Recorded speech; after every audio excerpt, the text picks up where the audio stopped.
안녕하세요. 초보택시입니다. 25년 1월 25일 토요일입니다. 즐거운 주말 되십시오. 한 주 고생하셨습니다. 그리고 이제 1월도 거의 고생하신 거죠.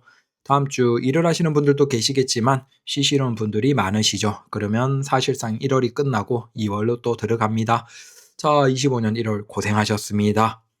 자, 오늘도 택시에 대한 이런저런 얘기들을 해보죠. 자, 요건 이제 택시 유튜버 중에서 돈을 얼마나 벌까? 이런 것도 궁금하시죠? 뭐 우리가 정보를 주는 것도 있고 뭐 그런 게 있지만 사실은 돈을 벌려고 하는 거겠죠. 일을 하는 것도 그렇고 우리가 택시 유튜브를 하는 것도 마찬가지입니다. 돈을 버는 게 가능하기 때문에 더 열심히 하는 거겠죠. 그러면 제 영상 중에서 이제 돈을 많이 벌어준 것들이 어느 정도냐, 영상 하나 올리면 어느 정도 돈을 벌어주냐, 그리고 그걸 바탕으로 지금 택시 유튜버 분들, 상위권 분들이 어느 정도 버냐에 대해서 제가 한번 얘기를 드릴게요. 놀라실 겁니다. 그래서 개인 택시를 하시려는 분들 혹은 법인 택시를 하시는 분들 중에서 시간이 된다 그러면 유튜브를 적극적으로 해보시는 것도 괜찮다라는 겁니다. 자, 제 영상 중에서 제일 조회수가 많이 나온 것들이 이제 6만, 3만 정도가 되고, 그 조회수 6만 정도에 돈을 얼마 주냐? 97달러. 그 다음에 두 번째 저 3만 정도가 51달러입니다. 그 정도면 대략 환율로 생각하면 18만 원, 7만 원인 거죠. 자, 영상 하나가 한 10몇만 원을 주거나 10만 원 정도를 벌어준 겁니다. 물론 이건 가장 최상위권이긴 하지만 꽤 괜찮죠? 그러면 하루에 매출 대비 본다면 거의 뭐 한 30만 원 찍는 분들이라고 하신다면 한 3분의 1은 그 유튜브가 돈을 벌어줄 수도 있는 겁니다. 물론 여기에서 이제 영상 시간이 조금 더 길고 좀 더 많이 보시면 뭐 10만 원 한 중반만 나와도 진짜 거의 30만 원 매출 기준이신 분들은 절반을 유튜브가 벌어주는, 그러면 일을 적게 해도 되죠.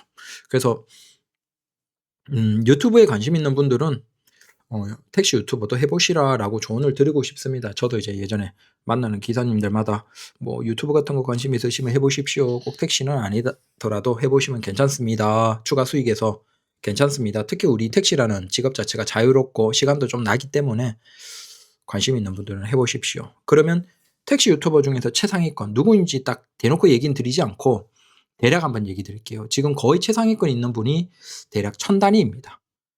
놀라셨죠? 맞습니다. 저도 그렇게 되기 위해서 노력을 하는 것이죠. 가장 최상위권의 택시 유튜버 중에서 돈 많이 버는 분이 월 수익 기준으로 유튜브만으로 지금 1000만 원 이상이 거의 나옵니다. 게다가 거기에서 보시면 뭐 보험 달아놓고 뭐 어떤 상사나 뭐 매장이나 이런 거, 매매상이나 이런 거 막 소개해주고 그런 거 있죠. 그러면 거기에서도 뭐 기사님 형태에 따라 다르지만 커미션을 받거나 뭐 어떤 일정 부분을 뭐 하겠죠. 그래서 그건 이제 유튜브의 별도의 또 수익인 거고, 그래서 사실 택시 유튜버 중에서 제일 상위권에 있는 분들은 택시는 그냥 취미다라고 보시면 돼요. 왜냐하면 택시의 순익 뭐 한 800 찍고 한 500 남는다, 600 남는다라고 할 때 그 순익보다 한 배 이상을 유튜브가 벌어주기 때문에. 그래서 상위권의 그 기사님들은 사실은 택시가 취미예요. 그래서 택시 유튜버이지만 최상위권의 기사님들은 뭐 메다나 이런 거 안 올리시죠. 매출이나 이런 정보는 안 올리시죠. 왜 그렇겠어요? 일을 안 하거든요. 사실은 거의 일을 안 하실 거예요. 하지만 택시보다 돈을 훨씬 많이 번다. 나름 최상위권은 고소득자다라는 겁니다. 뭐 유튜브 수익만으로도 연 1억 이상을 버시니까. 그리고 거기에서 이제 조금 내려오면 한 600, 500 정도 조회수만으로 버는 분들이 계시고, 그다음 거기서 조금 내려오면 이제 한 300대. 그럼 제가 어느 정도냐? 제 정도에서 이렇게 게으르게 이제 며칠에 한 번씩 영상 올리고 요러면 제 기준으로 지금 유튜브 수익이 나오는 게 한 그 30만 원 전후. 지금 정도면. 여기에서 조금 더 부지런하게 매일매일 영상을 올리면 한 6, 70만 원 정도 수익이 나온다라고 보시면 됩니다. 그래서 저처럼 이렇게 중얼중얼 얘기하는 거 좋아하고 뭐 시간 좀 여유 있게 남고 택시가 뭐 내가 돈을 많이 벌어도 벌지 않아도 된다, 그런 분들은 유튜브 해보시라라고 조언을 드리고 싶습니다. 꽤나 고소득이 많다. 상위권 분들은 택시는 취미다라는 겁니다. 자, 그리고 또 다른 거. 이건 이제 뭐 다른 것도 그렇지만 이제 대한민국은 건설 같은 것에 의존을 많이 하죠. 토목, 건설. 그래서 항상 우리가 경기가 나쁘면 자, 돈을 이렇게 때려 부어서 이제 길도 갈아엎고 뭐 도로도 새로 만들고 깔고 뭐 이런 것들을 많이 합니다.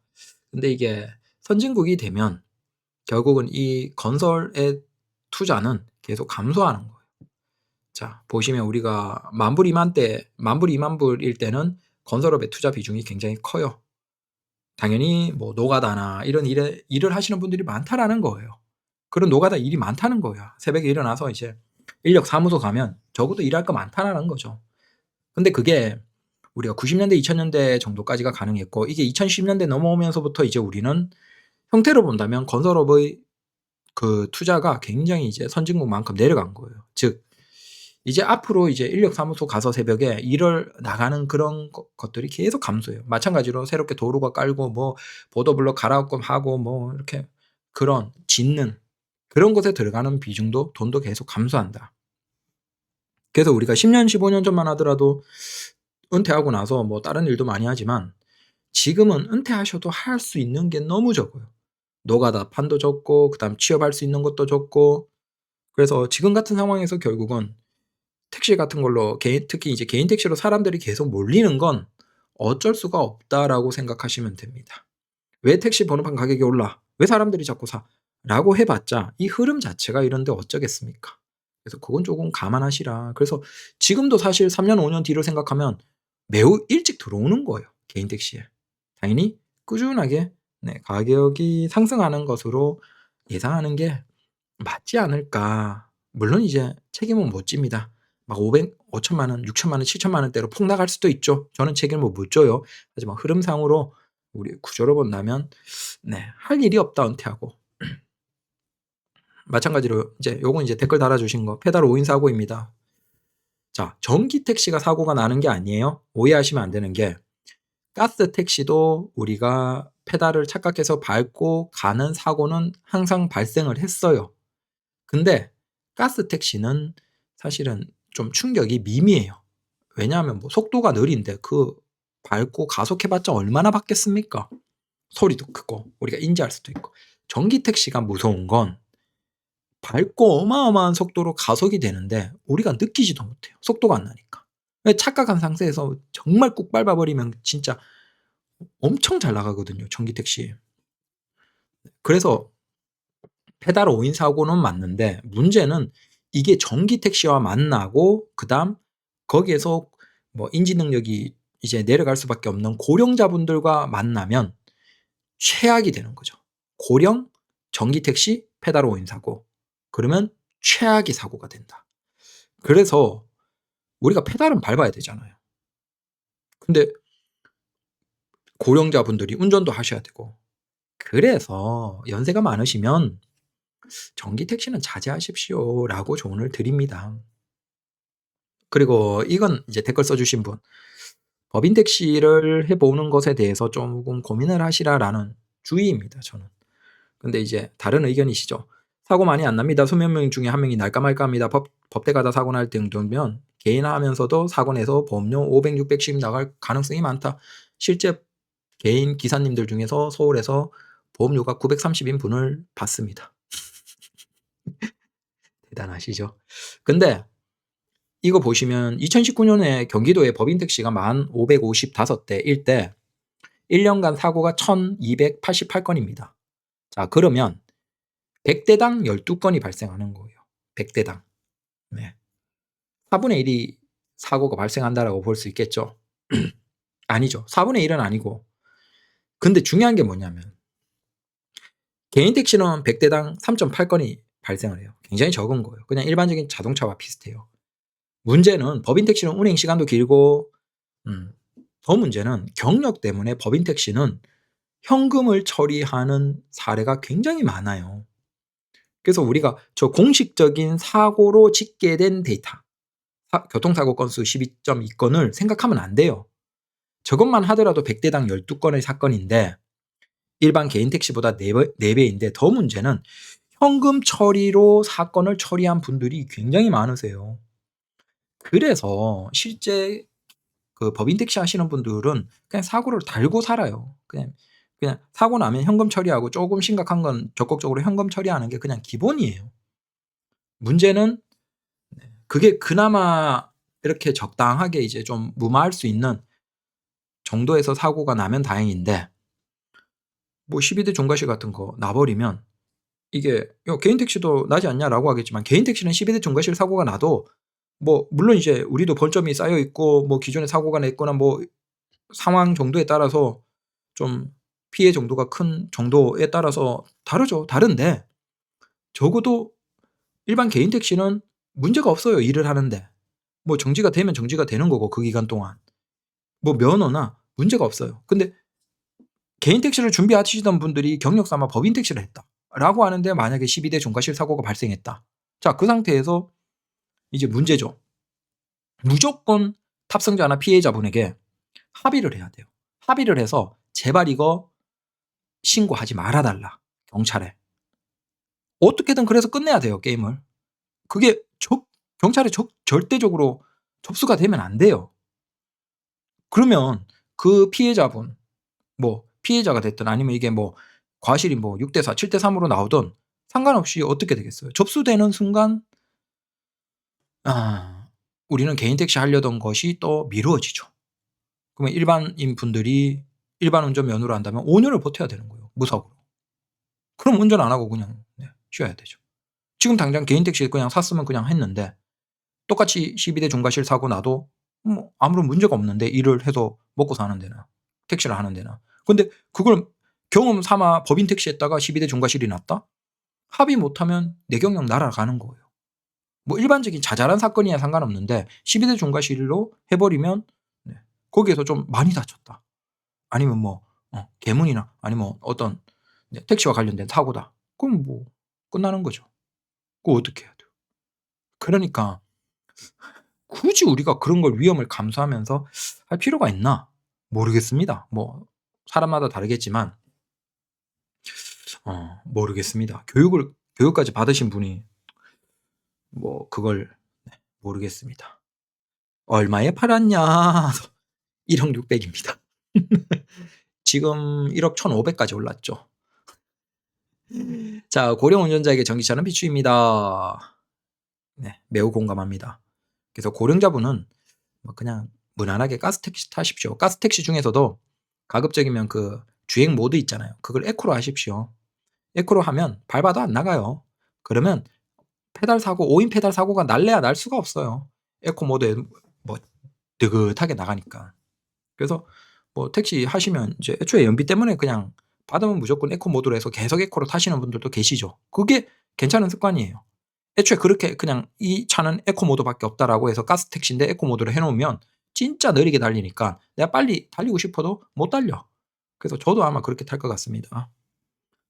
근데 전기 택시는 저도 뭐 운전은 많이 했지만 전기 택시는 밟으면 무서워요. 막 와 이렇게 잘 나간다고 와 나가 버리니까 정말 무섭습니다.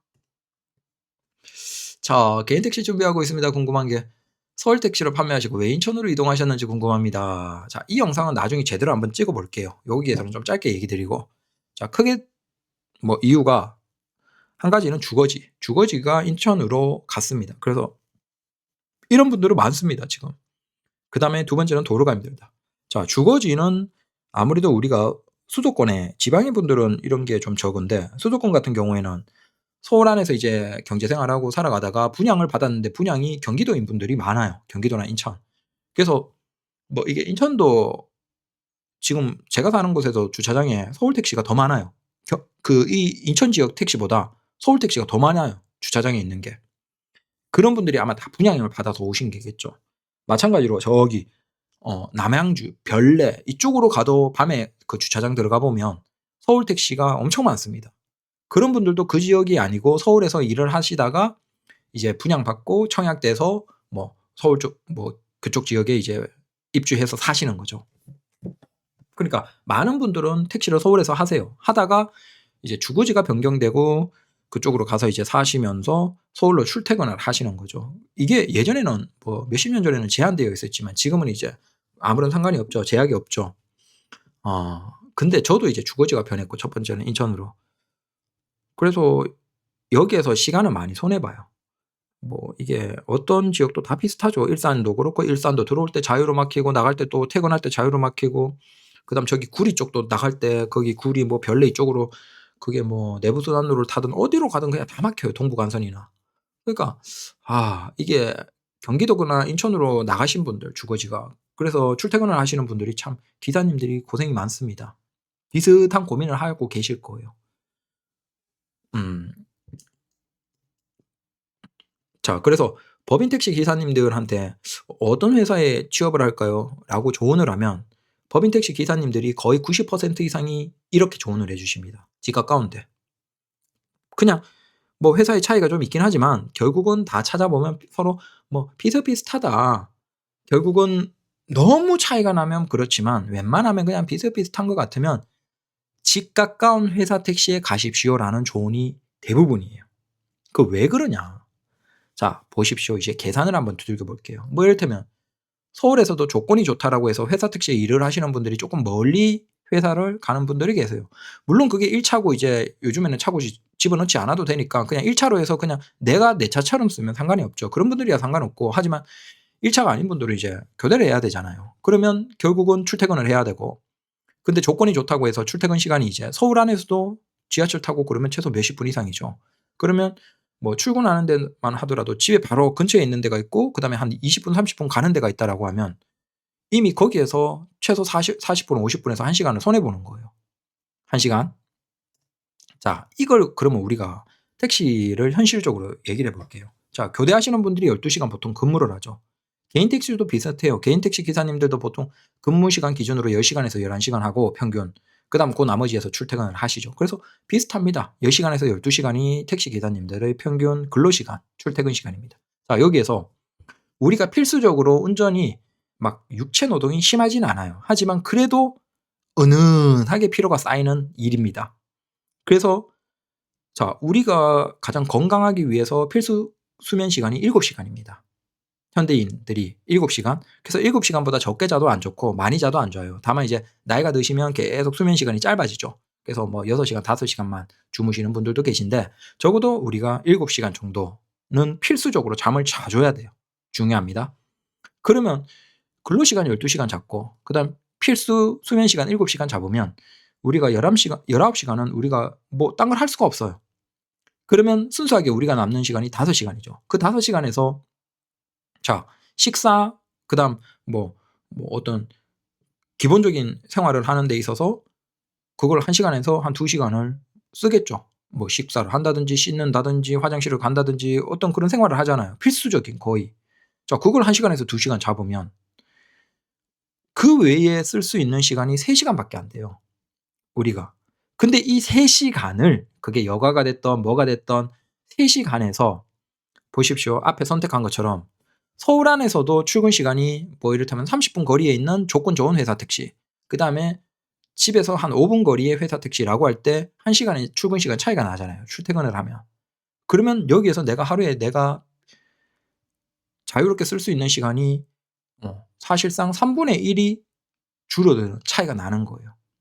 자, 이걸 반대로 근로 시간에 집어넣으면 그 출퇴근 시간 1 시간의 차이를 근로만 한다라고 하더라도 네, 뭐 시급이 낮을 때 15,000원, 쪼금 괜찮은 시간에는 한 25,000원 30,000원 이상도 우리가 나오죠. 그러면 그 25,000원 30,000원 그것만 해도 차이가, 우리가 생각해 보십시오. 한 달에 뭐 25일 기준으로 근무한다라고 하면 이미 하루에 20,000 원, 고 1 시간 20,000 원만 하더라도 얼마예요? 500,000원 돈이에요, 근로시간에서. 그러면 500,000원 돈이면 400,000 원, 500,000 원 돈이면 가스비예요, 한 달. 자, 개인 택시 기준으로 보면 가스비예요. 그래서 이 차이가 별것 아니죠. 별것 아닌데 아 그래서 뭐 '난 돈 걱정 없다. 뭐 더 이상 뭐 크게 뭐 무리하게 일을 하지 않아도 된다. 음 그래서 출퇴근 시간 그거 좀 걸려도 상관없다.' 그런 분들이 사실은 대부분이에요. 여유 있는 분들이죠. 근데 그리고 마찬가지로 이제 연세가 좀 있으셔서 크게 뭐 '서울의 교통 정체에 상관없다.' 이런 분들이야 뭐 고민하실 필요 없습니다. 근데 상대적으로 좀 젊고 그래도 돈을 그래도 좀 빡세게 모아야 되고 그런 분들 중에서 주거지가 변경될 수 있는 분들은 좀 애매하죠, 이게. 애매해요. 그래서 정답은 없습니다. 근데 저는 이런 이유 때문에 옮겼어요. 그리고 이런 고민을 하는 분들이 실제 많습니다. 아무래도 서울에서 자리를 못 잡고 결국 주거지 때문에 가족 때문에 이제 뭐 경기도나 인천으로 이렇게 밀려 나온 분들이 많아요. 그리고 그런 분들이 다 비슷하게 고민을 하는 거죠. 그래서 모르겠습니다. 근데 아마 이 옮기는 절차가 쪼끔 수월해지면 제가 생각하기에는 꽤나 많은 분들이 옮기지 않을까라고 생각을 합니다. 저만 해도 서울까지 한참 일을 하고 갈 때는 거의 출퇴근 시간만 한 2 시간을 썼거든요. 그러니까 가는데 1 시간, 오는데 1 시간. 이게 안 막힐 때예요. 막히면 뭐 한 2 시간 반, 3 시간이 걸리겠죠. 그럼 그 3 시간을 내가 만약에 그냥 수익이 좀 낮다. 15,000 원만 잡아도 인천에서 15,000 원으로 3 시간 잡으면 아니면 2 시간 잡으면 최소 3-4만 원이에요. 2 시간 반, 3 시간 동안 3-4만 원만 벌어도 그게 한 달 20일 기준으로 60만 원이에요. 그럼 가스비 연료를 공짜로 넣는 거예요. 가스차를 타더라도. 그 정도 차이인 거죠.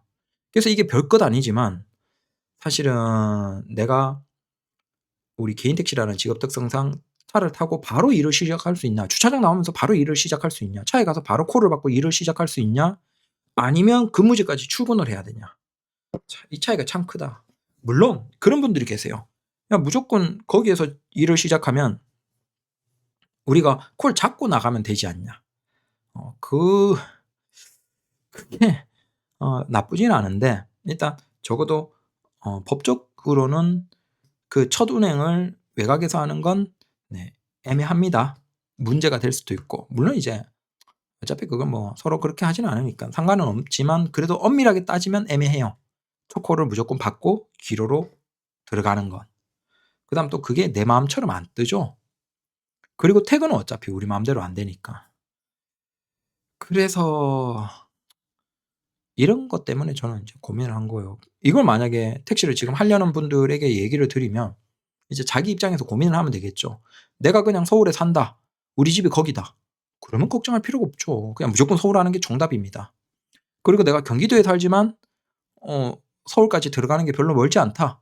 그리고 뭐 이를테면 분당, 판교 이쪽은 서울 강남이나 서울 쪽으로 들어가는 콜이 너무나 많기 때문에 거의 뭐 출근을 항상 손님 달고 할 수 있을 거예요. 그래서 그런 지역들이야 뭐 걱정할 필요가 없고 네.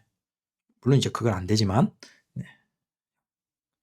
근데 그렇지 않은 지역에 살면서 경기나 인천에 살면서 그래도 서울이 괜찮을 것 같아서 서울을 하는 건 그건 좀 애매하다는 거예요.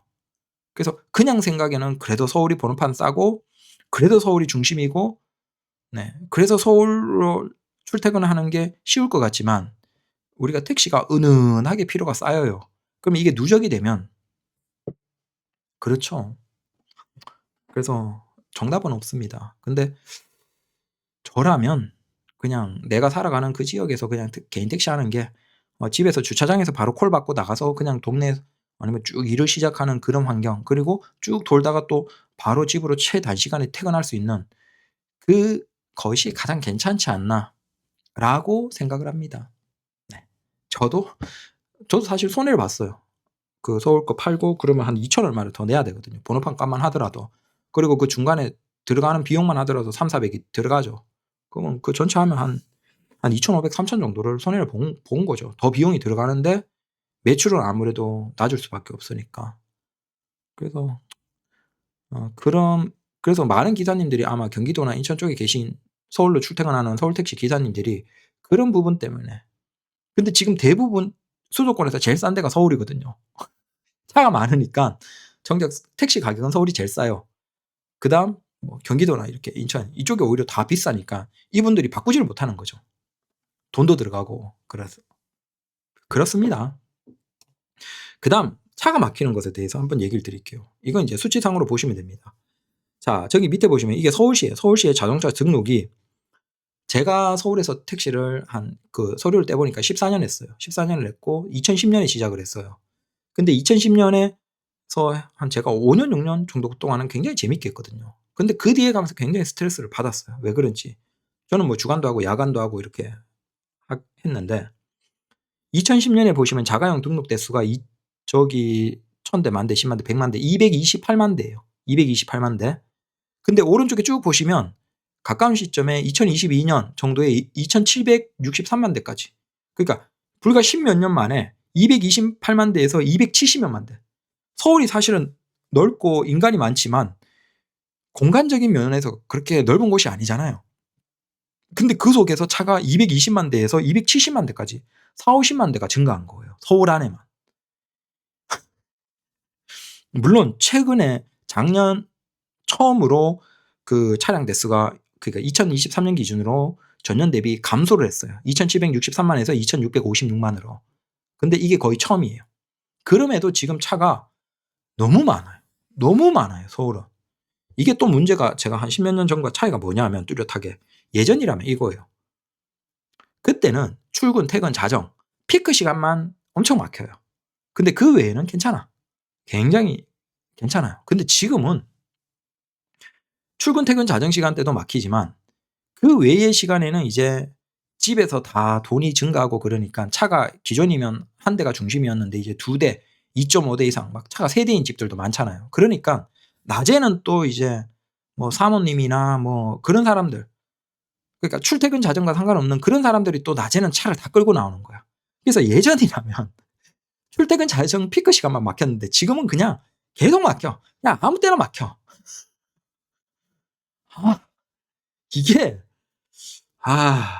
그리고 차만 많아진 게 아니고 여기 보시면 이게 좀 답답해요. 자, 개별 통행 수단 분담률에서 속도예요, 속도. 승용차의 속도, 그러니까 승용차의 분담률도 2009년, 10년에 24.1%예요. 24.1, 23.5 이 정도에서 가까운 시점에 29.9%예요. 거의 30% 가까이 분담률이 올라간 거예요. 예전보다 오히려 분담에서는 사람들이 승용차를 더 많이 끌고 나온다는 거예요, 서울에서. 그러니까 차도 많아지고 차 타고 다니는 것도 많아지고 하는 거죠. 그러니까 좀 지하철 버스를 타주면 되는데 그 사람들이 1명, 2명 타고 자가용 끌고 나오니까 차가 더 막히는 거예요. 여기에다가 더 문제가 차도 많아졌는데 오른쪽 하단에 이게 서울의 통행 속도예요. 속도가 변화가 저기 보시면 2010년대 초반 중반을 지날 때 24에서 26이죠. 자, 요걸 정리한 게 있어요. 자, 정리를 해보면 2010년에 서울의 자동차의 평균 속도가 24km예요.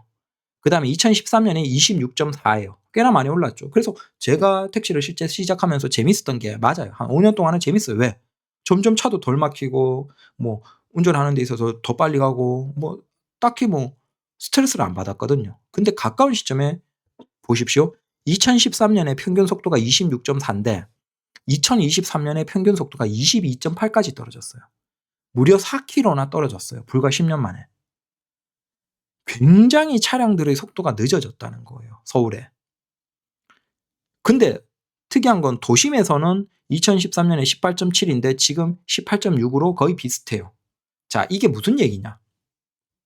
결국은 나 같은 사람들이 서울에서 경기도로 나가기도 하고 마찬가지로 일을 보는데 서울에 집중은 더 되어 있는데 경기도 쪽으로, 인천 쪽으로 빠진 사람들이 꽤나 많죠. 자, 그러다 보니까 서울의 도심 안의 속도는 원래 느렸는데 더 문제는 서울 밖에서 서울 안으로 들어오는 고속화 도로 같은 것들이 엄청나게 차의 통행이 많은 거예요. 서울 안에서도 차가 증가했고 그 다음에 외곽으로 나간 사람들이 또 서울로 들어왔다 나갔다 이런 통행도 늘어나면서 서울의 전체 자동차의 평균 속도가 내려간 거예요. 근데 도심안은 비슷하기 때문에 결국은 뭐다? 고속화 도로의 속도가 내려간 거예요. 그래서 88이나 강변이나 뭐 저기 자유로 넘어가면서도 마찬가지고 아니면 뭐 동부 간선이나 전체적으로 이런 고속화 도로들 거기에서 뭐 고가 이런 도로들도 줄어든 곳들이 많고 그러니까 그게 사실은 뭔가 촥촥촥 뽑아줘야 되거든요. 나갈 사람 빨리 나가고 들어올 사람 빨리 들어오면서 이렇게 뽑아줘야 되는데 거기에 차가 너무 많아지면서 속도가 그냥 막히는 시간이 너무 많아진 거예요. 그러니까 그 도로들의 속도가 늦어지니까 서울 자동차의 전체 속도가 늦어진 거예요. 이게 평균 속도가 이게 그냥 일반 속도도 아니고 평균 속도가 10년 만에 26에서 22까지 떨어졌어요. 4km가 늦어진 거예요. 그 얼마나 차들이 느리게 달리겠어요. 차가 많아지고 느리게 달리는 거죠. 그래서 서울에 운전하시는 기사님들이 굉장히 스트레스 받고 많이 막힌다라고 느끼는 분들 그리고 경기도나 인천 택시인데 가끔씩 서울 오면 '와 서울 너무 막힌다.'라고 느끼시는 분들 계시죠. 그게 실제 그런 거예요. 그냥 느낌이 그게 아니고 실제 예전보다 차도 느리고 차도 많아지고 해서 서울이 어마어마하게 막혀요. 와 저도 이걸 2010년 중반? 후반? 그 정도까지는 버텼는데 최근에 오면서는 이게 못 버티겠는 거예요. 너무 어느 시간을 해도 막히니까. 그래서 저는 출퇴근도 하고 이제 주거지도 인천으로 바뀐 상태에서 서울의 정체는 계속되고 뭔가 예전보다 이게 너무 막히는 게 심하니까 '아 그래. 돈 좀 더 써서 그냥 인천 가서 거기에서 살자. 거기에서 동네발이하고 공항발이하면서 그냥 살자.' 왜냐하면 영종도나 인천은 서울에 비하면 거의 뭐 정체가 없다시피 하거든요. 근데 또 인천 기사님 얘기 들어보니까 인천에도 "아 출퇴근 시간에 엄청 막혀."라고 얘기하시는데 그분들은 이제 어 너무 여유 있으신 거죠. 서울의 정체에 비하면 그냥 경기권 인천은 그냥 정체 자체가 없다라고 보시면 돼요. 한 번 신호 지나는데 막 3번 4 번씩 신호받고 이런 게 그냥 강남이나 시청 들어가면 일상이에요. 그냥 미쳐 버리는 거죠. 근데 왜 나이 든 기사님들은 서울을 하냐? 개꿀이거든요. 이게 가맹이나 이런 걸 하더라도 피크 시간이 아니더라도 막히는 시간에 손님까지 가기가 힘들어요. 어 유턴하는데도 신호 1-2번 받아야 되고 또 유턴해서 저쪽으로 반대편 가는데도 막 차가 너무 많아서 움직이지도 않는데 그러니까 그 피크 시간에 막 막힐 때는 답이 없어요. 이게 뭐가 됐든 답이 없는 거예요. 근데 그 상황에서 누가 제일 좋은지 아십니까? 길빵이에요. 그래서 낮에 나오시는 어르신들 그분들은 콜 위주로 안 하잖아요. 길빵 위주로 하시는 거예요 그냥. 왜?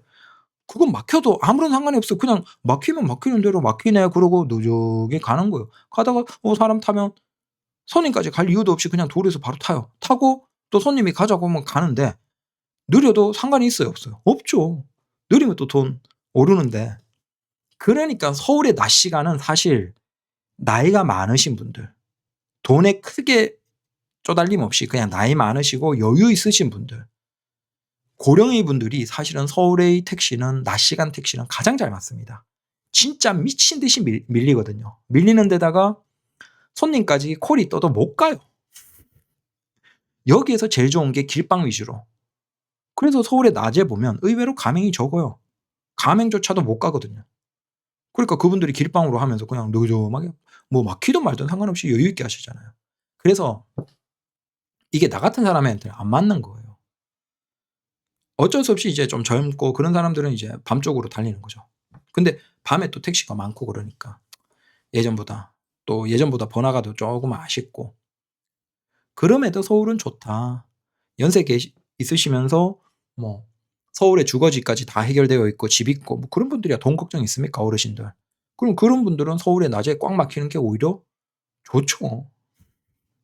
하지만 젊은 사람들에게는 시간이 갈수록 뭔가 자동차 속도가 너무 늦어져서 사실은 서울은 쪼끔 애매해요. 물론 밤에 하시는 분들은 또 상관이 없죠. 근데 낮에 하시는 분들은 광역으로 안 하고 서울 안에서만 하는 건 진짜 인내심 좋은 분들이에요. 그래서 서울 안에서 낮 시간 위주로 출근부터 시작해서 퇴근 시간까지 낮 시간 위주로 하시는 분들은 진짜 사람이 인내심이 좋은 사람들이에요. 대단하신 분들이에요. 그리고 요거 짧게 해야 됩니다. 음. 개택에서 12대 중과실 사고 나면 얘기하시는데 개택은 상관없습니다. 12대 중과실이 나도 물론 이제 거기서 이제 너무 우리도 막 그렇게 해서 이제 뭐 경찰 조사까지 가고 형사처벌 받고 그러면 또 골치 아프지만 그래도 웬만하면 우리가 뭐 이렇게 무마할 수 있잖아요. 그리고 정 안 되더라도 사실 우리가 택시 문제는 없어요. 근데 법택은 12대 중과실 사고가 동일하게 터지면 그걸 돈으로 때려 막지 못하면 우리는 시간을 날리는 거예요. 개택할 수 있는 시간. 전혀 달라요. 그리고 이런 거 택시의 그 택시의 기능은 올라가요. 뭐 이를테면 충주 장애인 바우처 택시 이용 늘어나고 그다음 영주 반띵 관광 택시 다음 달 재개. 그다음 이것도 마찬가지예요. 제주도에서도 관광 택시 많고 그다음 제주도에서도 심야 시간에 택시가 부족해서 심야 시간에 좀 당번 택시로 운영해 달라라고 하기도 하고 자 이런 것들이 어디에 맞냐면 마찬가지로 읍면 지역의 심야 당번 택시. 왜냐하면 노인분들이 읍면이나 이런 쪽으로 가면 갈수록 많잖아요. 많은데 그분들이 이제 대중교통을 많이 이용해야 돼요. 왜냐하면 운전면허는 이제 고령에서 반납을 하는 쪽으로 유도를 하거든요. 운전이 힘들어지기 때문에. 그건 시간이 가면 갈수록 더 그래요. 자, 그러면 그분들을 누가 모시냐? 결국 이걸 택시가 할 수밖에 없다는 거예요.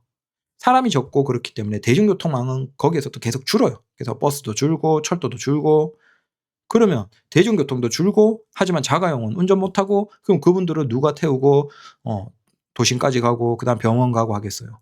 결국 그게 택시가 하는 거예요. 그래서 오히려 노인분들이 증가하는, 우리가 이제 작년 12월 기준으로 초고령 국가가 됐고, 노인 인구가 증가하면 증가할수록 택시의 역할은 커져요. 자, 이게 이미 노인 인구가 29% 넘는 일본 같은 지역에서, 읍면 도시에서 우버를 허용하는 이유예요. 우리가 그냥 이런 거 다 자르고 그냥 야, 일본에서 우버 그거 허용한데 한국에서 우버 그거 막아야 돼, 이런 반감을 가지고 분들이 계시죠. 참 한심한 분들이죠. 자, 일본에서 그런 중소도시에서 우버를 지금 조금씩 계속 늘려주고 있어요. 자가용 우버를. 그렇게 해주는 이유가, 그 지역은, 일본은 애초에 택시가 비싸니까 택시를 많이 못 하죠. 못 하는데 노인은 증가하고, 특히 중소도시일수록 노인 비중은 증가했는데 그분들이 면허를 반납을 많이 하는 거예요. 운전이 위험하기 때문에. 그러니까 적극적으로 반납은 많이 하고 노인은 많은데 그 노인들이 이용할 대중교통망은 점점 줄어들겠죠. 일본도 비용이 들어가니까. 그러다 보니까 그분들을 병원 가고 도심지 가고 뭔가 쇼핑 가고 이걸 해야 되는데, 이 교통망을 할 택시가 일본은 부족해요. 자, 우리는 택시가 많아. 그래서 우리가 지금 감차를 하려다가 감차 사업을 다 멈췄잖아요. 이유가, 가만히 있으면 택시의 수요, 역할이 증가하면서 수요가 증가해요. 그래서 우리는 감차 사업을 안 해도 돼요. 굳이 세금 써서 그걸 할 필요가 없는 거예요. 오히려 미래에는 증차를 해야 될 거예요, 지방도시는. 근데 일본은 택시 자체가 비싸고 덜 이용하는 상태에서 이걸 대응을 해줄 교통망이 없는 거예요. 그래서 여기에서 개인들이 자가용으로 우버를 점점 증가시켜주고 있는 거예요. 다만 이걸 택시 업체와 관련해서 택시 업체에서, 법인 택시 업체에서 교육을 받고 법인 택시 업체의 관리 하에서, 거기에서 관리가 되면 일정 비용을 내고 하면서 자가용으로 노인들을 모시고 병원을 간다든지 그 지역에서 택시처럼 운행하는 게 증가하고 있어요. 왜? 택시 자체가 적으니까, 애초에. 하지만 우리는 전국에 택시가 많잖아요. 그리고 불과 우리가 10년, 15년 전에는 너무 많다라고 해서 감차 사업을 했지만, 그걸 지금 멈춘 이유가, 시간만 지나고 노인이 증가하면 자연스럽게 택시의 수요가 증가해요. 그래서 택시가 미래에 괜찮을까요? 어떨까요? 라고 하시는 분들, 택시는 대한민국이 망하기 전까지는 수요가 오히려 계속 증가합니다. 계속 증가해요. 그래서 걱정할 필요가 없습니다. 중소도시에서도 걱정할 필요가 없어요. 오히려 보십시오.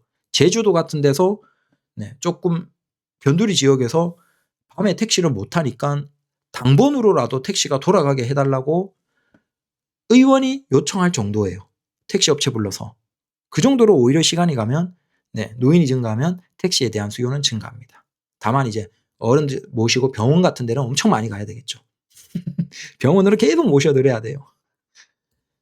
자, 인천 강화구는 역시나 마찬가지죠. 강화 같은 경우에는 인천이지만 인천 면허는 아니죠. 그러니까 인천 면허인데 조금 성격이 다르죠. 저도 강화도 인천 택시인 줄 알았는데 그거 알아보니까 나중에 이거 인천 관련은 정보를 조금 할 텐데 다른 거예요. 그러니까 강화 면허랑 일반 인천 면허는 다른 거고, 근데 거기도 이제 면적은 넓은데 사람들은 적죠. 그러니까 대중교통망을 촘촘하게 못하니까, 보시면 버스가, 기존에는 이제 노인분들이 버스를 무상으로 교통 서비스를 받을 수 있는 거예요. 결국 세금으로 노인들이 이동하게 하는데, 그 대중교통망이 사람이 적고 노인들이 많은 데서 대중교통망을 세금으로 하기에는 부담이 되는 거예요. 그래서 그걸 어떻게까지 확장을 해요? 그 무상 교통 서비스를 택시까지도 이용해주게 하는 거예요. 자, 이런 식으로 이제, 이게 어디예요? 인천 강화군이면 강화이긴 하지만 수도권이에요. 수도권에서조차 외곽 지역에서 노인이 증가하면서 이런 식으로 가는 거예요. 그래서 택시에 대한 역할과 수요는 계속 증가하니까 개인 택시를 지금 할까 말까, 미래에 사람 줄어들고 뭐 노인 많아지면 뭐 어떻게 하지, 택시 망하지 않을까 생각하지 마십시오. 그런 걱정 전혀 할 필요 없습니다. 택시는 적어도 대한민국 망하기 전까지는 계속 가요. 다만 뭐 자율주행 택시가 뭐 그것도 있지만 그것도 나중에 다 얘기 드릴게요. 걱정하지 마십시오. 걱정하지 마시고 개인 택시는 그냥 언제라도 하시면 망하지 않고, 여러분들이 지겨워서 안 하지, 우리가 힘들고 지겨워서 안 하지, 나가면 그냥 돈은 계속 벌어요. 우리 지금 자영업 보십시오. 지금 망하고 있는데 그런데 얼마나 많은데요. 근데 택시는 그런 걱정은 없잖아요. 매출이 낮아졌지. 나가면 그냥 손님 있는데. 자, 요거 하고 끝낼게요. 자, 이게 뭐냐면 그 전기 택시가 감소하고 있습니다라고 얘기 드리니까 야, 너는 자료도 없이 무슨 전기 택시가 감소해. 뭐 헛소리 하지 마. 거짓말 하지 마라는 분들이 계셔서 제가 이거 나중에 정리해서 한번 얘기를 드릴게요. 작년에 전기 택시의 증가율은 기존에는 다 10% 이상이었어요. 두 자릿수 퍼센티지로 증가했어요. 매년. 근데 작년 처음으로 한 자릿수로 증가했습니다. 물론 증가는 했죠. 근데 지역에 따라서 이미 어떤 현상이 나오고 있는지를 자, 이게 어느 지역의 중구라는 곳은 많죠. 근데 어느 수도권의 지자체예요. 지자체에 중구라는 지역의 전기차 등록 현황이에요. 그럼 요걸 우리가 비교해 볼게요. 자, 24년 8월이죠. 자, 24년 8월이에요. 작년 8월 기준으로 이 지역에 중구의 자, 사업용을 보십시오. 승용의 사업용은 뭐 다른 사업자도 있긴 하지만 대부분이 택시라고 보시면 됩니다. 승용의 사업용의 숫자가 몇 대예요? 80대죠. 80대. 자, 중구의 이 지역의 수도권에 전기 택시를 포함한 승용 사업 차량이 80대였어요. 자, 근데 23년 8월에 볼게요. 23년 8월에 이거 뭐 똑같이 엑셀 파일 다운받은 건데 이게 지금 깨진 겁니다. 또 제일 위에 게 저거예요. 보시면 자, 저 일반 비사업용, 그러니까 개인들이 뽑은 건 엄청 많이 증가했죠. 1151대에서 1731대로 전기 일반 전기차는 많이 증가했어요. 사람들이 많이 샀어요. 근데 전기 택시는 어때요? 23년 8월에 88대예요. 전기 택시 포함한 승용 사업용 차량은 88대죠? 제일 위에. 근데 얼마예요? 1년 뒤에는 작년 8월 기준으로 80대예요. 8대가 줄었어요. 아니, 제가 거짓말을 하는 게 아니라니까요. 실제 택시가 오히려 줄고 있다니까요. 물론 증가하는 곳도 있죠. 증가하는 곳도 있는데 상대적으로 택시 숫자가 적으면서도 조금 거리가 있고 이런 지역을 찾아보시면 실제 운행 거리도 있고 그다음에 겨울 한번 지나면 불편함도 있고 여러 이유에서 오히려 지금 전기 택시를 초기부터 했던 분들이 빠져나가고 있다니까요. 그래서 많지는 않지만 이 지역의 88대의 전기 택시에서 1년 만에 80대까지 줄었어요. 마찬가지로 다른 지역도 볼까요?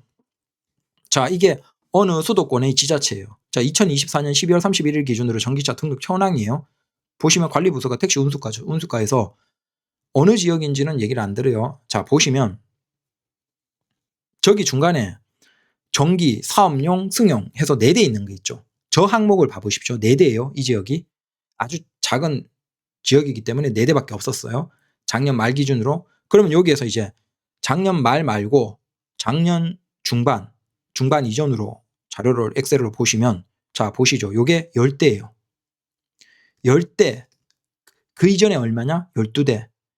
대략 1년 전에 12대 정도였던 차가 지금 얼마가 됐어요? 불과 1년 만에 10대가 됐고 작년 말 기준으로 4대까지 줄었어요. 실제 전기 택시 줄고 있다니까요.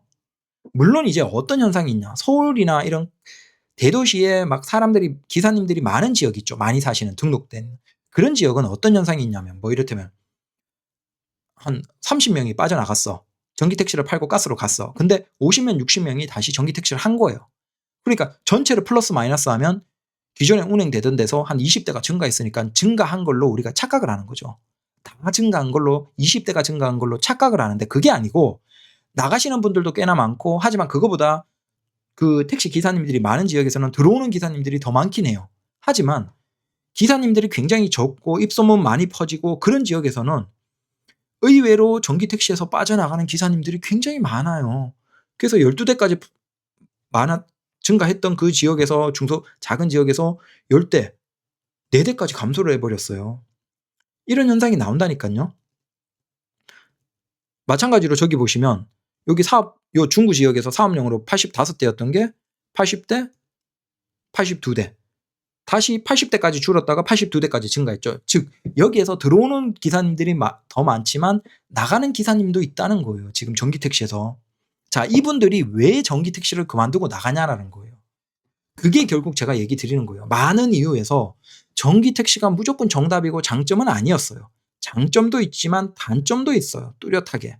그러다 보니까 거기에서 고민하던 그 기사님들이 마침 이제 소나타나 K5나 2천만 원 초중반에서도 가스 괜찮은 거 나오니까 우리가 2 년 3년 전에는 선택지 자체가 없었잖아요. 소나타가 안 나오고 차가 완전 K5도 없고 아예 막혔어요. 그러면 거기에서 우리는 그랜저 비싼 거 그랜저나 K8 아니면 전기 택시를 샀어야 돼요. 강제였던 거예요, 사실상. 거기에서 어쩔 수 없이 많이 했는데 지금은 소나타 K5 있잖아요. 싼 거 있잖아요. 그러니까 다시 기사님들이 현실적으로 전기 택시 그거 팔아버리고 가스로 넘어오는 기사님들이 꽤나 많습니다. 제가 거짓말을 하는 게 아니에요. 저한테 전화 주시기도 하고 얘기도 들어보고 하는 거예요. 그래서 주변에 혹시 궁금하시면 수소문 해보세요. 넘어가신 분도 있지만 하시다가 정리하고 다시 가스로 넘어오시는 분들도 꽤나 많다라는 겁니다. 그래서 전기택시가 반드시 정답은 아니다. 괜찮긴 괜찮아요. 장점도 많고 하지만 단점도 꽤나 많다. 근데 제 생각은 지금의 전기택시는 과도기라는 거예요. 지금보다는 주행거리가 한 150에서 200km는 좀 증가해야 되고 그다음 거기에서 가격은 3천 초반인데 보증기간을 최소 배터리는 한 40만 50만 감속기나 이런 쪽도 최소 30만 이상은 보증해 주는 이 정도. 이 정도가 되면 이제 우리는 가스차 절대 안 사고 전기차로 다 사도 돼요. 물론 이제 불도 안 나야 되겠죠. 하지만 지금의 전기 택시는 조금 과도기예요. 심지어 그게 가격도 비싸요. 그래서 소나타로 넘어오는 기사님들이 많으신 거예요. 그렇습니다. 그래서 오늘도 주절주절 얘기를 했습니다. 또 여러분들이 이렇게 봐주시면 제가 또 바꿔 벌고 뭐 어차피 아직 차도 없지만 가스값 좀 벌어놔야죠. 다들 주말 푹 쉬시고 또 연휴 잘 쉬십시오. 가족들 만나서 행복하고 또 소중한 분들 전화 좀 드리고 다들 새해 복 많이 받으십시오. 감사합니다.